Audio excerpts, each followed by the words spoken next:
Hello বন্ধুরা, নতুন একটি ভিডিওতে তোমাদের সকলকে স্বাগত জানাই। আমরা সকলে ভালো আছি, সুস্থ আছি। তোমরা কেমন আছো? আশা করি তোমরা সকলে ভালো আছো, সুস্থ আছো। পূর্ব মেদিনীপুর জেলার ছোট্ট একটি গ্রাম থেকে আমি সুমিতা আমার ব্লগ চ্যানেলে তোমাদের জানাই অনেক অনেক স্বাগত আর অনেক অনেক ভালোবাসা। তো চলো, আজ সারাদিন কি করি না করি সবটাই তোমাদের সঙ্গে শেয়ার করব। তোমরা প্লিজ পুরো ভিডিওটা প্রথম থেকে শেষ অবধি দেখো। আশা করি ভিডিওটা তোমাদের খুব খুব ভালো লাগবে। প্রত্যেক দিনের মতন আমি বাসি ঘরের কাজকর্ম কিন্তু সেরে নিয়েছি। আর সবার প্রথমে তোমাদেরকে বলে রাখি, আমি গত কয়েকদিন তোমাদের সঙ্গে ব্লগ ভিডিও শেয়ার করতে পারিনি, কারণ আমাদের বাড়ির কাছেই একদম মানে মনসা পুজো উপলক্ষে প্রচুর জোরে মাইক বক্স বাজছে। আর তোমরা তো জানো, গ্রামাঞ্চলের পুজো মানেই কিন্তু মাইক বক্স, মানে মাইক বক্সের ঠেলাঠেলি। তো সেগুলো তো না বাজলেই পুজো যেন অসমাপ্তই থেকে যায় পাড়ার ছেলেদের কাছে। তো যাই হোক, সেই কারণে কিন্তু আমি ব্লগ ভিডিও শেয়ার করতে পারিনি। তবে গতকাল তোমাদের সঙ্গে একটা ভিডিও শেয়ার করেছি, তোমরা অবশ্যই কিন্তু দেখে নেবে।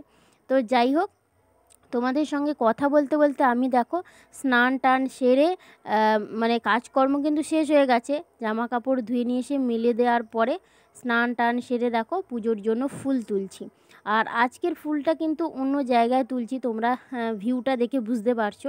আমি যখন পুকুর ঘাটে আসি ঠাকুরের থালা বাসন ধুতে, তখন দেখি আমার পাশের বাড়ির এক দেওরের বাড়িতে, তো ওদের বাড়িতে কি হয়েছে, এই যে ফুলটা, এই ফুলটার নাম কে কে জানো জানি না, এই ফুলটাকে বলে কাঞ্চন ফুল। তো এই ফুলের গাছটা না অনেক বড় হয়ে গেছে, তো ওদের বাড়ির সামনেটা হয়েছিল বলে কেটে দিয়েছে।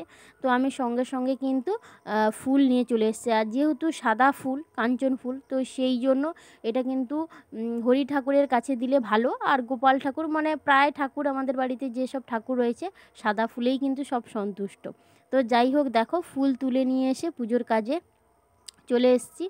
আর আজকের কিন্তু প্রচণ্ড রোদ গরম, গত পরশু দিন কিন্তু অতটা গরম ছিল না, কারণ বাইরের দিকে বৃষ্টি হওয়ার কারণে আবহাওয়া কিন্তু ঠান্ডা ছিল, রাতের দিকে ঠান্ডা লাগছিল। কিন্তু এই গত কয়েকদিন নয়, ভুল বললাম, যে দুদিন প্রচুর রোদ গরম, মানে থাকাই যায় না। আর মন্দিরের স্টাইলগুলোতে যেন পা দেওয়াই যাচ্ছে না। তো যাই হোক, দেখো তোমাদের সঙ্গে কথা বলতে বলতে আমি কিন্তু ঠাকুর মন্দিরে আর ঘরে যে ঠাকুরের আসন রয়েছে ওইখানে কিন্তু পুজো দিয়েছি।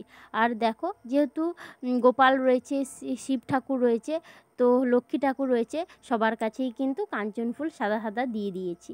তো যাই হোক, পুজো টুজো করে নেওয়ার পরে সঙ্গে সঙ্গে জলও চলে এসছে।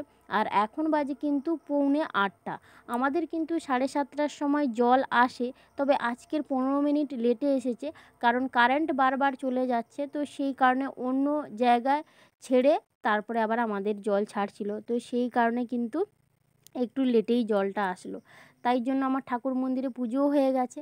তারপরে দেখো জলও ভরে নিচ্ছি। আর শাশুড়ি মা কিন্তু কলপাড়ের ওইখানে রয়েছে, তো সেই জন্য ভরে দিচ্ছে, আমি কিন্তু নিয়ে আসছি। ওনার পায়ের ব্যথার কারণে উনি কিন্তু আর নিয়ে আসতে পারছে না।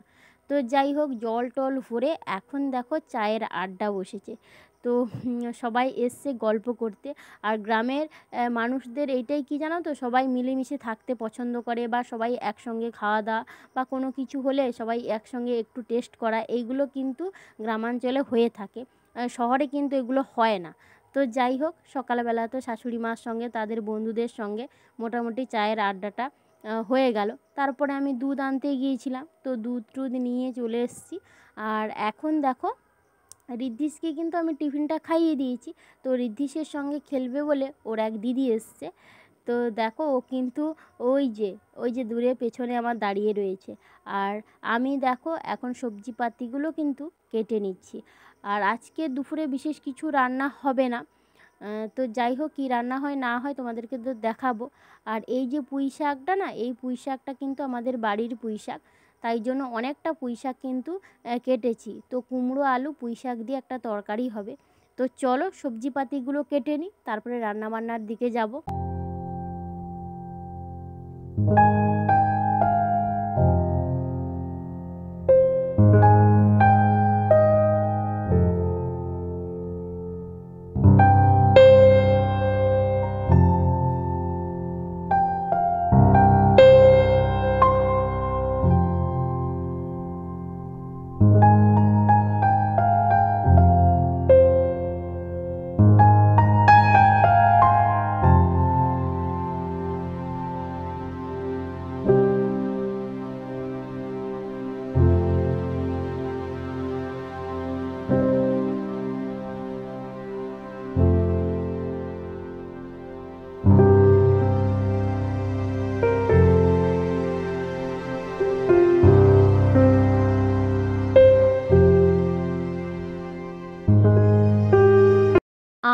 রান্না বান্না কমপ্লিট। আর আজকের দুপুরে কী কী রান্না হয়েছে তোমাদেরকে দেখাচ্ছি। দেখো, ঋদ্ধিস কিন্তু খেয়ে ঘুমিয়ে গেছে আর এখন বাজে কিন্তু মানে 1টা 40।